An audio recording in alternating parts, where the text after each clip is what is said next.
اور دوسرے کو چھیڑو بھی نہیں, چھیڑنے کی بھی ضرورت نہیں ہے. کوئی جو کر رہا ہے کہ بھائی اس کا مذہب ہے. دیکھو ہندو مندر میں جاتا ہے نا, ہماری رائے کے مطابق صحیح کر رہا ہے, غلط کر رہا ہے, غلط کر رہا ہے, لیکن ہم چھیڑتے ہیں کیا؟ اسلام نے اجازت دی اس کو چھیڑنے کی کہ ہندو جا رہا ہے اس کو پکڑ کے لا کیوں جا رہا ہے بھائی؟ اسلام بولا بھائی لکم دینکم ولی دین, تمہارے لیے تمہارا دین, ہمارے لیے ہمارا دین. لا اکراہ فی الدین, دین میں زبردستی نہیں ہے, جو کر رہا ہے اس کو کرنے دو.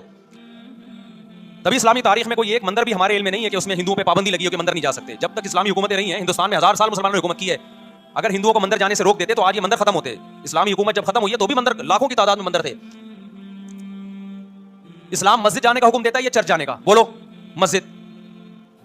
چرچ جانے کو غلط سمجھتا ہے کیونکہ وہاں غیر اللہ کی, عیسیٰ ابن مریم کی عبادت ہو رہی ہے. لیکن کیا اسلام آپ کو پرمیشن دیتا ہے کہ کوئی عیسائی چرچ جا رہا ہو تو آپ اس کو روکو کہ تو جا رہا ہے مسجد میں آ؟ اجازت دیتا ہے؟ یا اسلام یہ کہتا ہے کہ اس سے بدتمیزی شروع کر دو آپ؟ بولو کیا ہو گیا؟ آپ کو سبق یاد کرا رہا ہوں میں, بدتمیزی شروع کر دو. یا اسلام یہ اجازت دیتا ہے کہ اس سے اچھا سلوک نہ کرو؟ قطعاً اجازت نہیں, بلکہ قرآن تو کہہ رہا ہے ان اللہ یحب المقسطین, جو غیر مسلم تم سے لڑ نہیں رہے میدان جنگ میں ان سے تمہیں اچھا سلوک کرنا پڑے گا, کیونکہ اللہ اچھا سلوک کرنے والوں کو پسند کرتا ہے. صحابہ کرام غیر مسلموں کو بھی ہدیے دیا کرتے تھے, نبی صلی اللہ علیہ وسلم نے یہودیوں کو بھی ہدیے دی ہیں. تو جو مذہب اسلام کی طرف منسوب نہیں ہے, جب ہمیں ان سے اچھے سلوک کا حکم ہے, تو جو مذہب اسلام کی طرف منسوب ہیں, قطع نظر اس سے کہ وہ اس دعوے میں سچے ہیں یا جھوٹے, یہ تو بحث ایک الگ ہے, لیکن نسبت کس کی طرف کر رہے ہیں؟ اسلام کی طرف.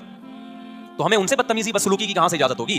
تو میں نہیں کہہ رہا کہ آپ شیعہ بریلویوں سے دشمنی کرنا شروع کر دو, ان کی دعوتیں اٹینڈ نہ کرو, ان سے کاروبار چھوڑ دو, یا ان کو جا کے تنگ کرو, کیوں سبیل لگا کے بیٹھے ہو, کیوں ماتم کر رہے ہو. یہ کام مت کرو آپ.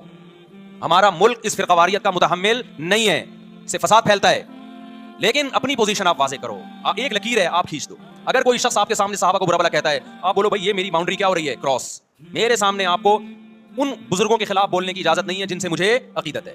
اگر یہ کام آپ نے کیا تو ہماری اور آپ کی راہیں الگ الگ.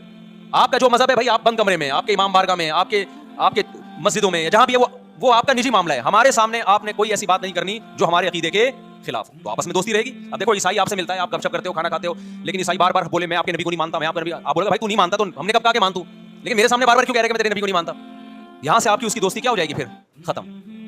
تو غیر مسلموں کو بھی دو قسمیں, کسی بھی مسلک کے لوگوں سے ملو, کسی بھی فرقے کے لوگوں سے ملو, کوئی جھگڑا نہیں, کوئی بحث نہیں. ایک دوسرے کو کھانا بھی ہے, ایک دوسرے کو کھلانا بھی ہے, ایک دوسرے سے کھانا بھی ہے, ایک دوسرے کی دعوتوں میں بھی شرکت کرنی ہے. جہاں مذہب کا معاملہ آئے تو پھر آپ کسی سے بحث نہ خود کرو نہ کسی کو کرنے کی اجازت دو.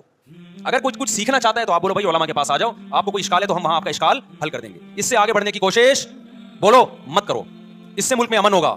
باقی فرقے ہمیشہ سے ہیں بھائی, آج کوئی نئے تھوڑی ہیں, اور یہ ہمارا کام تھوڑی ہے فرقے ختم کرنا. یہ تو عیسیٰ ابن مریم جب نازل ہوں گے, حضرت مہدی آئیں گے, وہ تلوار کی طاقت سے ختم کریں گے. ان کے پاس یہ اتھارٹی ہوگی کہ وہ فرقوں کو ختم کریں. آپ نے یہ کرنا ہے کہ دوسرے کے مسلک کو چھیڑنا نہیں ہے اور اپنا چھوڑنا نہیں ہے. مسئلہ آپ کے ساتھ یہ ہو رہا ہے کہ دوسرے کو چھیڑ بھی رہے ہو اور اپنا چھوڑ بھی رہے ہو, دونوں الٹے کام کر رہے ہو. ایک طرف بحث کر رہے ہوتے تم ایسے اور دوسری طرف وہی بنے ہوئے ہوتے تھوڑے دنوں میں جا کے.